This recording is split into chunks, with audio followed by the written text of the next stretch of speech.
লোকেরা জিজ্ঞাসা করে, হারাম মাসে যুদ্ধ করা কি? উত্তরে বলে দেওয়া হয়, এই মাসে লড়াই করা বড়ই অন্যায়, কিন্তু আল্লাহর নিকট হতে এর অধিক অন্যায় হচ্ছে আল্লাহর পথ হতে লোকেদের বিরত রাখা, আল্লাহকে অস্বীকার ও অমান্য করা, আল্লাহ বিশ্বাসীদের জন্যে মসজিদে হারামের পথ বন্ধ করে দেওয়া এবং মসজিদুল হারামের অধিবাসীদেরকে সেখান থেকে বহিষ্কার করা। আর ফিতনা ও বিপর্যয় রক্তপাত হতেও জঘন্যতর অপরাধ। তারা তো তোমাদের বিরুদ্ধে লড়াই করতেই থাকবে, এমনকি তাদের ক্ষমতায় সম্ভব হলে তারা তোমাদের দিন থেকে তোমাদের ফিরিয়ে নেবে।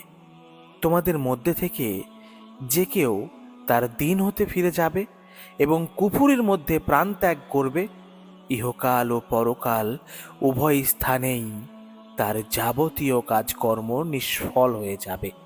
এই ধরনের সব লোকই থাকবে নরকে এবং তারা চিরদিনই সেখানেই থাকবে।